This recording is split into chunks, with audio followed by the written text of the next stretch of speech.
You know, and we all have our 15 minutes of fame, and I'd like to take a couple of my 15 minutes to talk about the rights and the wrongs in the world of professional wrestling. And it is for the WWE Championship.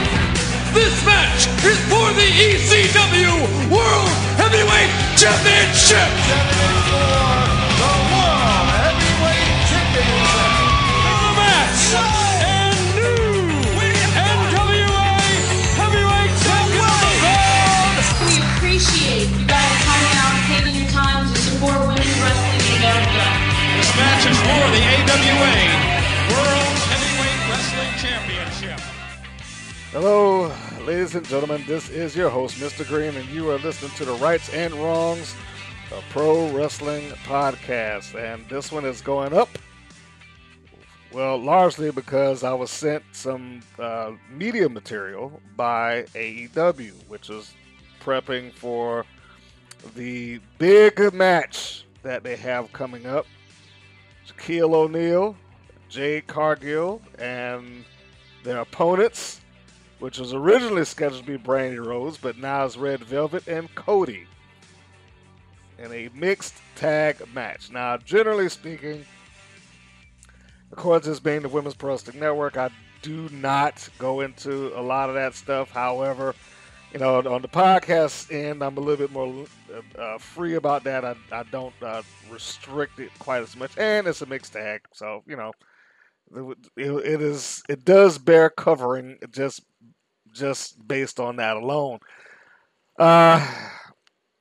It's going to be interesting to see what's going on and what happens here tonight.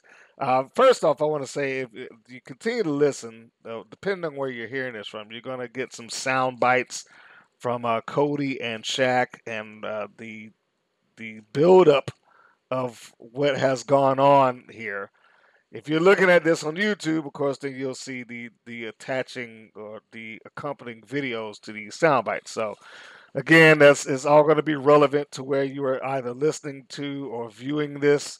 So, you know, just so you know, there are clips of video that can be found if you go to the YouTube version of this. If not, if you just got the MP3 and you download it on wherever you find your better podcast downloads, then you know it's pretty self-explanatory. I mean, I don't think anything that's going on here you would be like, huh, what's going on? I don't understand. It's all pretty self-explanatory. If you followed it up to this point, you know what's happening.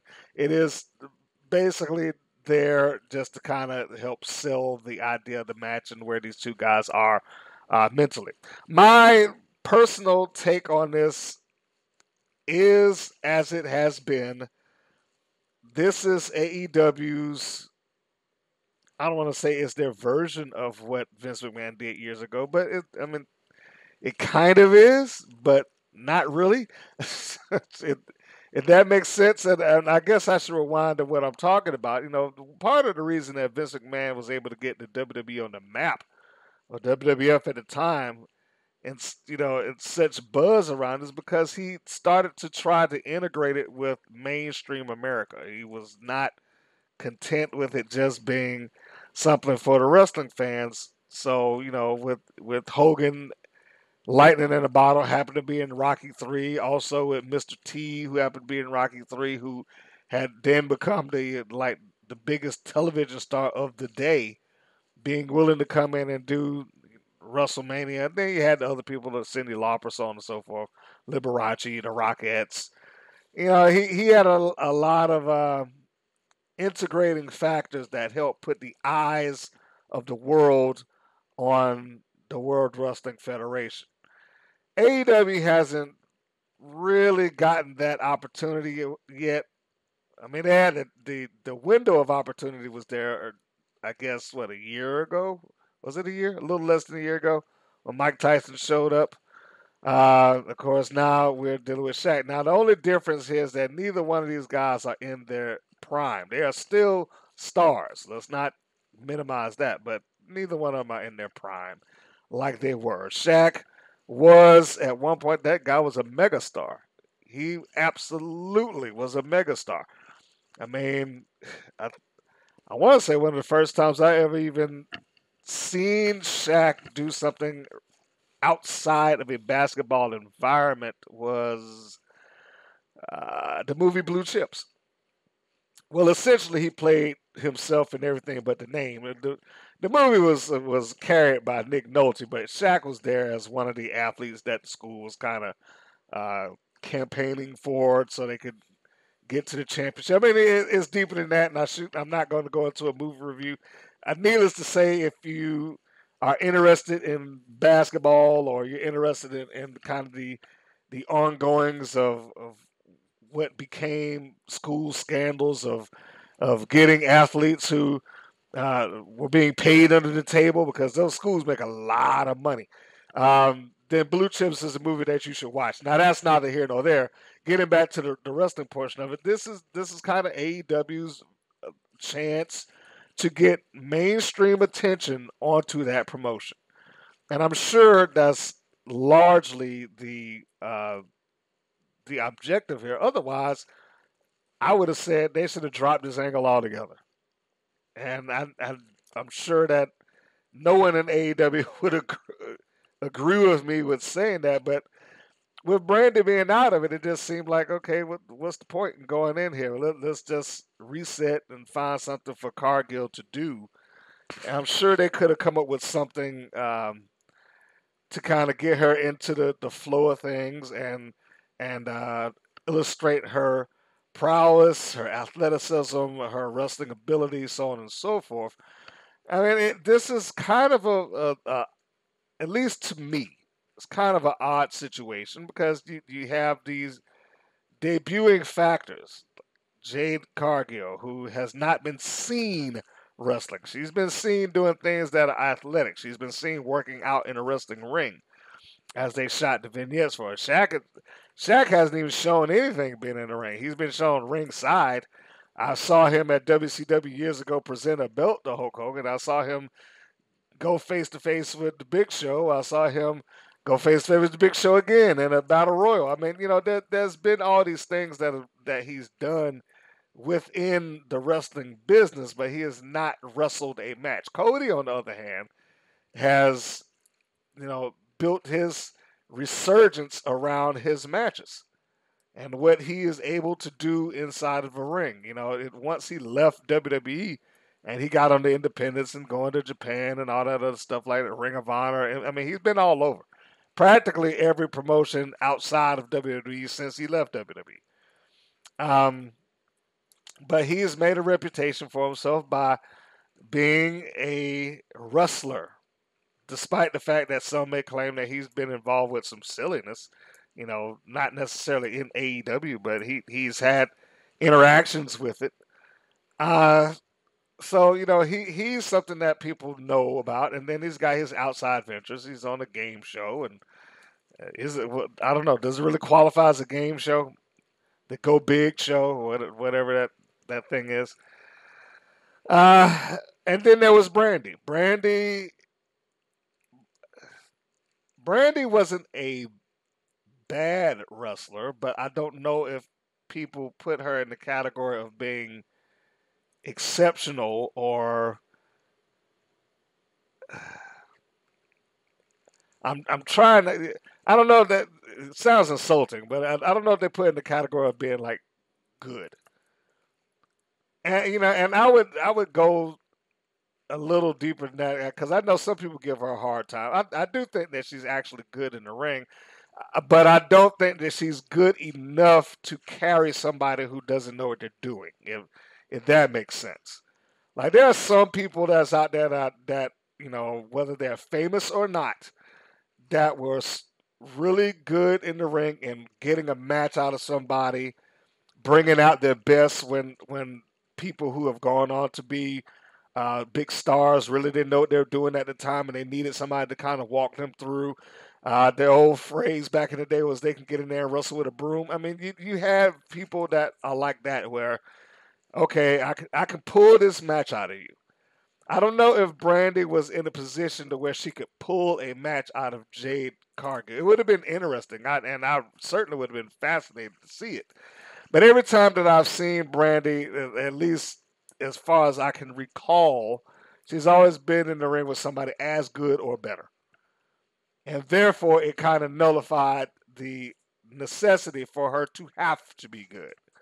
She just needed to be able to keep up. Like, I think the first time I ever really saw her wrestle was against Santana Garrett in one of the Knockouts Knockdowns pay-per-view for the brief period of time that Brandy and Cody were in Impact Wrestling. And she did fine in that match. She lost as she should have, but she was in there with Santana Garrett. Santana Garrett, who had a lot of experience, and she was able to do what she needed to do to help Brandy put in a good performance. The curiosity there would have been, could Brandy have done it? Now that element has changed altogether. They don't even have to worry about that anymore because Brandy has announced her pregnancy. And she is no longer going to be wrestling for the duration of obviously, because, that's not a smart thing to do. So that would have been the point that I was like, all right, well, we missed our chance. But to AEW's credit, I think that they want to get whatever it is that they have with Shaq. They want to get that taken care of, and they're going to. And I guess the ratings or whatever commentary or analytics that they may have may show whether or not this worked. Does having Shaq Diesel, Shaquille O'Neal, does having him on their program make a difference? But again, that, like I said, the element of Brandy not being there, that's been kind of dumped out to the side because now she's been replaced by Red Velvet. Velvet is not a household name yet. This might be the best thing that has happened in her career, and obviously it's the biggest match of her career.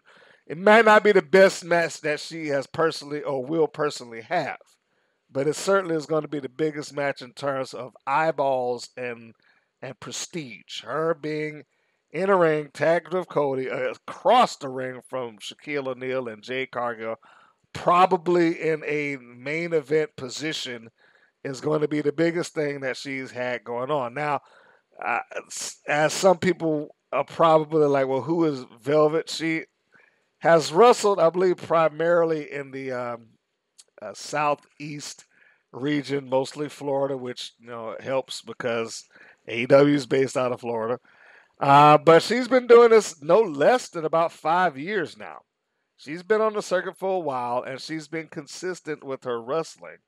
So the concept of her not being able to hold up her end, I don't think that would apply here. I think that Velvet should be able to do just fine. She should be able to get in there, and she, if nothing else, might be able to pull a good match out of Cargill. If anything, I expect to see her bump around for her because they've already established that Cargill's an athlete and she's done this and she's not willing to wait. In fact, the little promo vignette that I just watched, it's pretty much said everything that the world knows. Like, I'm not willing to wait. I don't want to go around and pay my dues and this, that, and the other. I'm not going to independence and learning the ropes and all that stuff. I'm starting at the top. Which, this whole scenario is, I don't know if it should still apply anymore. Maybe I could leave your comments or your thoughts about it. But I don't even know if this scenario should even apply anymore because the issue here was basically built off of the back of Brandy. It was Brandy that walked across the stage and threw water in Shaq's face. And and now nothing's going to happen to that. She kind of, first off, Jade, I guess, was the beginning catalyst, getting into the ring, running down Cody Rhodes. You say you're a giant killer and this, that, and the other. I don't remember him ever calling himself that except maybe once. And well, I know a real giant, Shaquille O'Neal, which kind of seemed out of nowhere because I'm not even sure if they've explained how exactly the two of them know each other. That being Jade and Shaq. I'm not sure if that's ever happened, but I digress. We'll move on from that. Then Brandy gets in her face, and then we go from that to Brandy throwing water in Shaq's face. And that's always been one of my major complaints about Brandy Rose on AEW television. I don't know whether I'm supposed to cheer for her or boo her. It was a babyface thing that she came out to defend the honor of her man. Throwing water in Shaq's face, however, I I don't know if that reeks of being babyface so much as heel. And she's kind of flipped back and forth quite a bit over the course of her being there. I don't know what I get out of her. But since she's been gone, I mean, if anything, couldn't they have just turned this into a singles match with Cody and Shaq and been done with that? And maybe gotten a singles match out of Cargill and Velvet, or Cargill and somebody. If they wanted to build her up, I think that she's just come on into the division and start wrecking shop. They got more than enough ladies that go to that place on a weekly basis who are probably willing to do the job just so they can be on TV and on AEW Dark or whatever. And, build Cargill up to the point that she gets to be a top contender or a top challenger or something along those lines. But that's just me. I do, like I said at the beginning of this, I do understand the point behind having this match because if nothing else, the key ingredient here is Shaq. Make no mistake about it. The key ingredient here is Shaq. That is the person that they want and they need to have in this match because he is going to draw whatever eyeballs they have. I'm sure whatever sports shows that are out there are going to tune in just so they can see what Shaq can and is going to do, which is only going to turn around and serve to give more attention on AEW, which, again, bravo for them. So it should be quite the interesting set of circumstances that goes into that. So now, what I'm going to do, now I've rambled on. I've given my thoughts about this. I'm interested to see it. It should be a pretty good show. And I also want to say one other thing because just before I go into the clips, and this has nothing to do with the AEW material. It just so happened that last episode that I uploaded, I was praising this match that I saw with Thunder Rosa and Priscilla Kelly. This is before Kelly obviously left to go to WWE. Now, what has happened since that time is that the NWA, for whatever reason, has, I was about to say scrubbed their channel, but I don't know if I want to say that. Because that implies that they just got rid of the channel. The channel is still there. The content of the channel has been inaccessible. Well, we'll say that.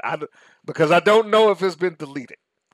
And you can make it unlisted. You can make it private. You can, whatever the case may be. But everything that was on that channel as of this recording is not available to be viewed. They just wiped it out. So that being the case, the match that I was carrying on about, like, oh man, you got to see this match. It was great. And Priscilla Kelly, I've never seen her wrestle like that before. She was serious and this, that, and da-da-da-da-da. All of that out the window because there is no match for you to watch now. So and that's something. And I since I'm on the NWA, we may as well just go ahead and break this as well. Because there have been people who've asked about, what's going on with the NWA, man? Everybody seems to be leaving, and a lot of people have left. So many people have left the NWA. James Storm, Eli Drake, Allison Kay, Thunder Rosa. Well, I guess technically Thunder Rosa might still be there. I don't know. But there's been so many people that have left. Zicky Dice, Ricky Starks, they've moved on.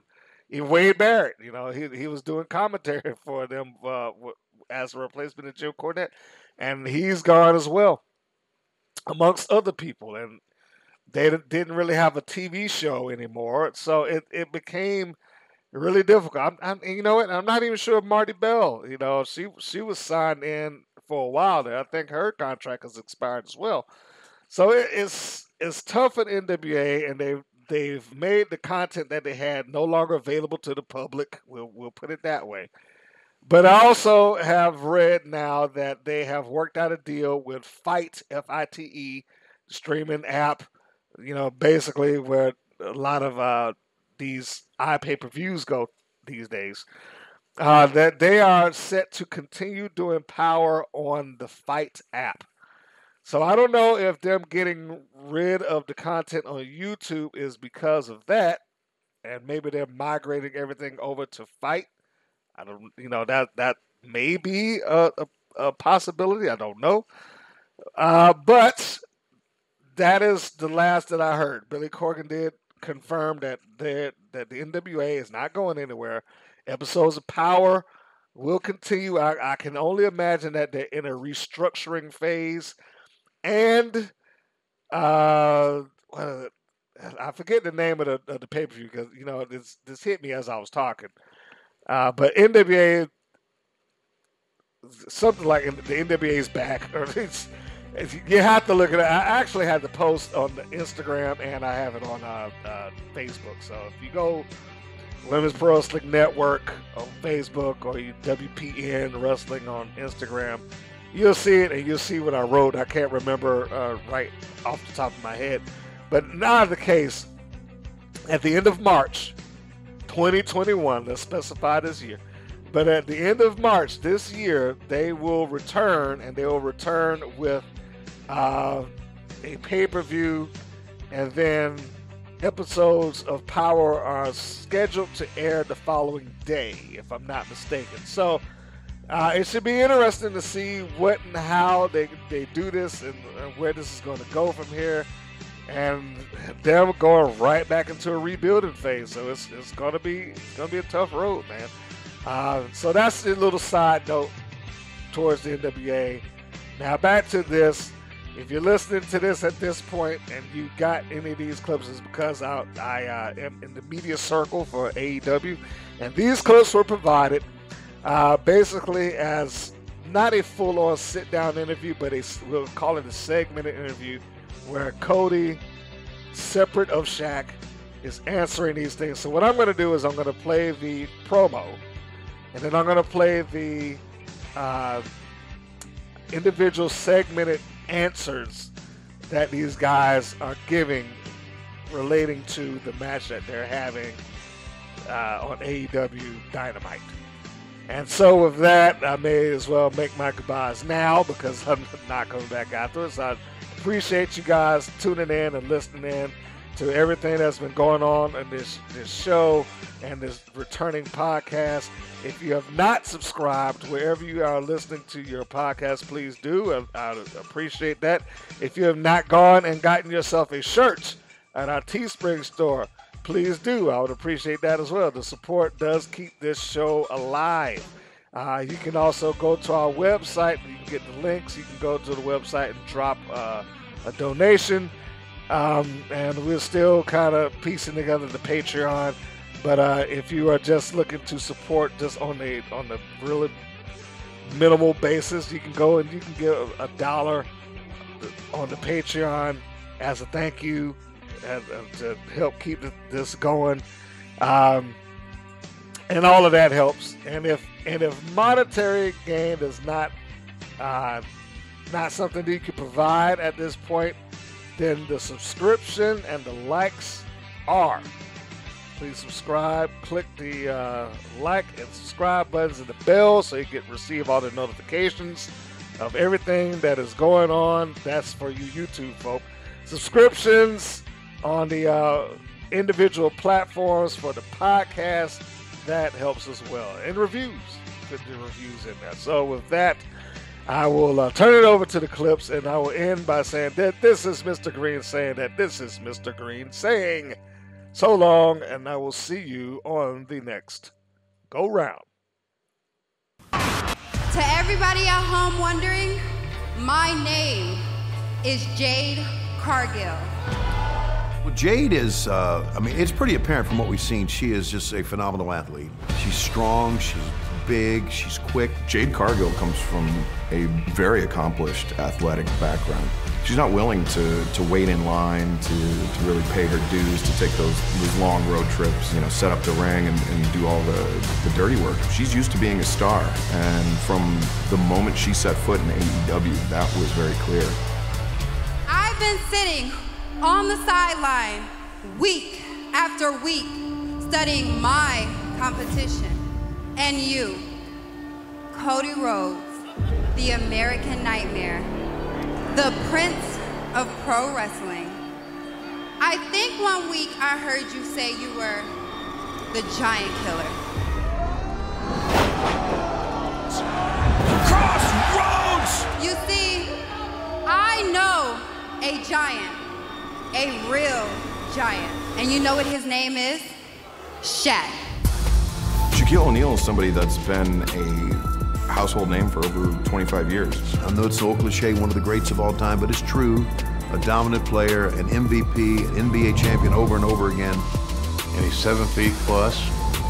He's 300 pounds, I'd say plus. He's a monster of an athlete. I mean, his presence is known way outside of the NBA, but now Shaq is bigger than life. Who the hell told you tonight was open mic night, bitch? When Brandy confronted her face to face, Jade just kind of laughed it off, but you could see that Jade was seething, was pretty upset. So she took matters into her own hands and wanted to make a statement.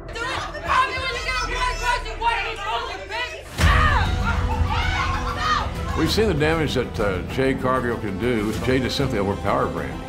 And she went right for a joint. While your arm's in the sling, I think you should watch Jade. You can probably get some pointers from her. Well, how about that? How about that? Congratulations. Isn't that great news or what? I'm having a baby. Brandy's having a baby.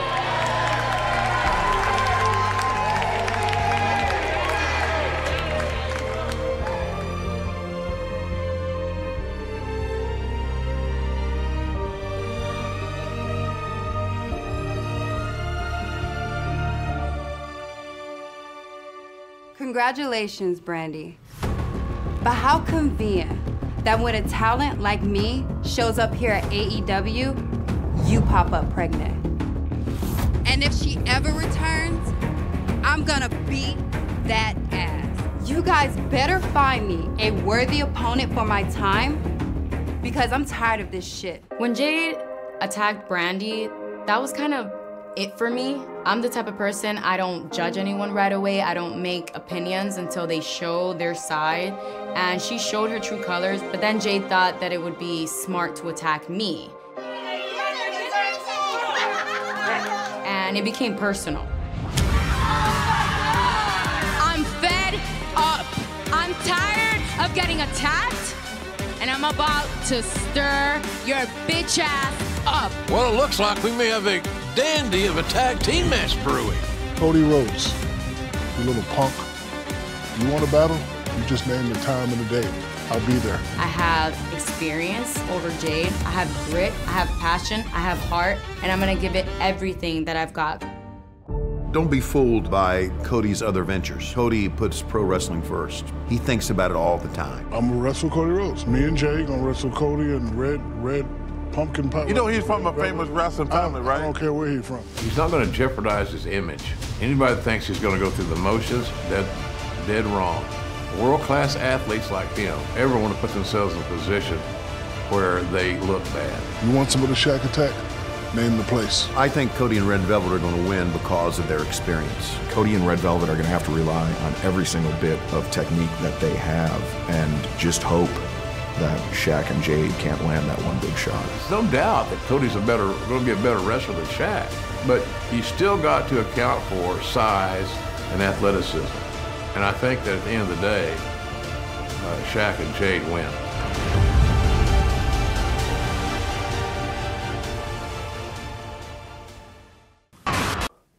You've shown plenty of confidence throughout this feud. The Shaquille O'Neal's size and stature not intimidate you whatsoever? Well, Shaquille O'Neal is over 7 feet tall.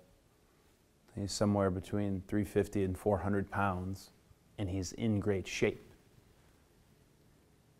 If anything, I wouldn't say it was false confidence on my behalf, but it's more wrestler confidence.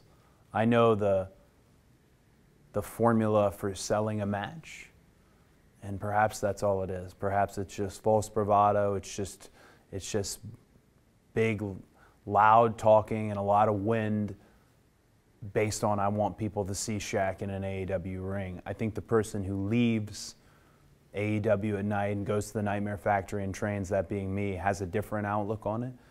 And I have wrestled some of the better giants in the industry. I've wrestled the best giant in the industry, and I'm sure I can't say his name in this moment, but I couldn't be more prepared for this match. It's a simple stick and move type match. I hate to reference Goro and Johnny Cage, but it ain't all that different. This guy's not going to be able to keep up with my wheels. So the moment he is blown up is the moment he's not able to pick me up. It's the moment I'm able to capitalize. And I should be confident now that I think about this, because I'm a wrestler. He is not. He's coming into our world. It would be no different than if I walked on the court with him. I would not be expecting to win. I don't think Shaq is expecting to win. And I think Red Velvet's the ace up the sleeve. Red Velvet's an active wrestler compared to Jade, who currently is an anomaly. We don't know. We just know that she is incredibly strong and has a size advantage just like Shaq does on Red Velvet. But I think she's the ace up the sleeve in a match like this.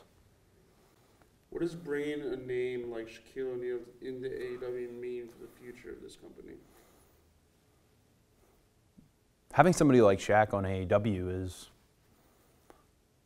it's a nice indicator that we're not playing by any rules. It can be anybody. There are these traditional wrestling companies and wrestling rules and conservative wrestling organizations that if you look at them, you know very much what you're going to get. There might be a cookie cutter element to that. And I don't mean to disparage, but I mean when it comes to AEW, we don't have those rules. Shaq wanted to have a match with me. He's the one who put it out there on social media and floated it out there in the first place. Well, I think be careful what you wish for, because AEW will absolutely give it to you. What are you most looking forward to while teaming with Red Velvet? Well, off the record, well, it's not off the record because I'm saying it to you in the camera. Unbeknownst to many, is Red Velvet is not completely signed at AEW. Red Velvet's on kind of a retainer deal, a tier 0 essentially. And this might be too much inside baseball, but you asked, so I'm going to tell you. What's most exciting is when Arn Anderson presented her live on Dynamite and she pretty much dropped the mic and let us know who she was and left. Didn't wait for some glad handing and some hugs and to make it official. She rose to that occasion.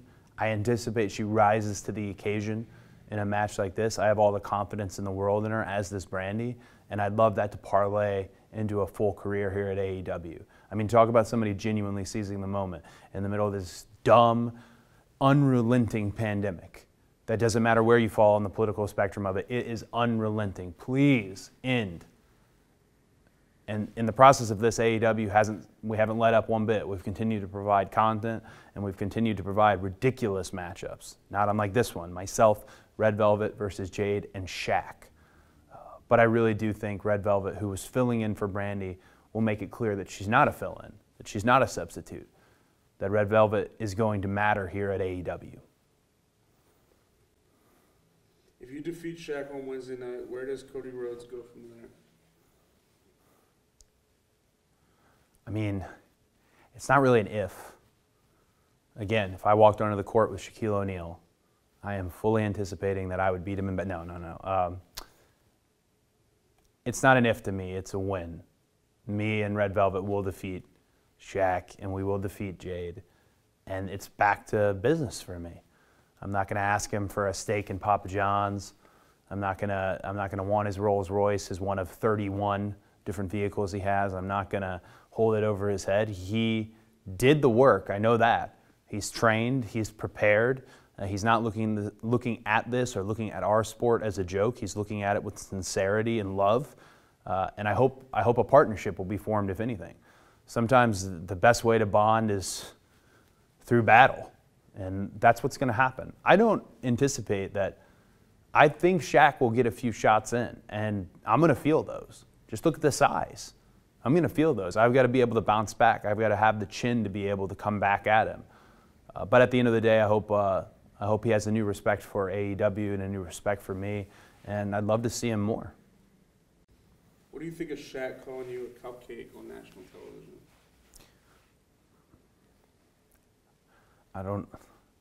I mean, he called me a cupcake. He said a few other things. He did a spinning back elbow into some plexiglass. I think Shaq has a sense of occasion.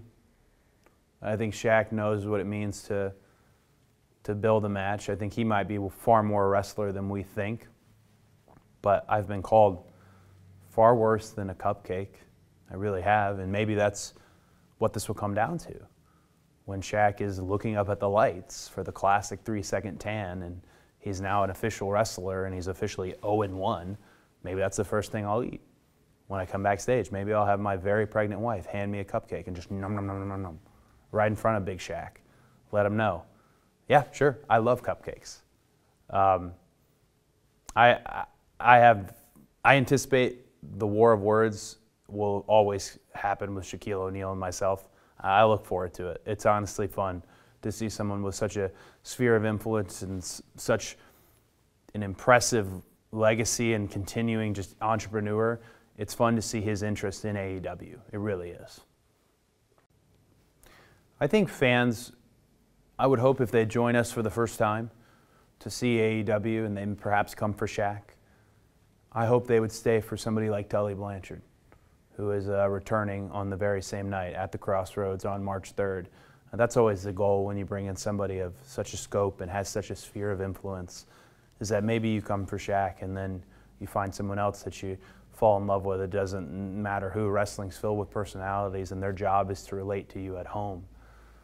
So I would hope that for the AEW fans and new fans, that we can just broaden our family. To me, that's the ultimate goal. For Shaq, he wants to win a match. For me, I want to continue to grow AEW, and I'll do anything I can do to continue to grow our brand. And if that means throwing some stuff against the wall that doesn't stick, that's okay. It's a jumping off point. It's for lack of a better idea. I'd rather do that than sit there and freeze and do nothing. It's no secret every Wednesday night this is a dogfight.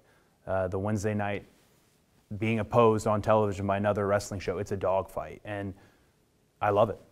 I absolutely revel in it because I think we have the best show. I think we have the best wrestling show there is. But the goal is to make the next week even better and the next week even better. And that sounds so, oh, that's impossible. It's not, because that's what we've been doing. I have nothing to prove, but little Cupcake Cody challenged me. It was my fault. I was being interviewed by his lovely wife, and I mentioned Jade because she's a new upcoming superstar. And I guess she got mad and threw order on me, and I guess a man's supposed to protect his wife, but I thought it was over. But you challenged me at my job on TNT, so I'll be there March 3rd. Don't worry about it. My finishing move is called the Black Tornado. You'll see it. And he's going to need help. He's probably going to have his friends probably jump in and all that stuff, but that ain't going to matter. Well, I don't need to train for wrestling. I'm here at his spot because I'm hoping to see him here so I can knock him out, but he never shows up at his own gym. So I'm just hitting here lifting weights and running around, but I don't need to train for cupcakes and red cinnamon bun, whatever her name is. I don't even know her name. There's probably a lot of guys that have the ability, but listen, I'm not coming to wrestle. I'm coming to fight. I'm going to show you what power looks like in AEW.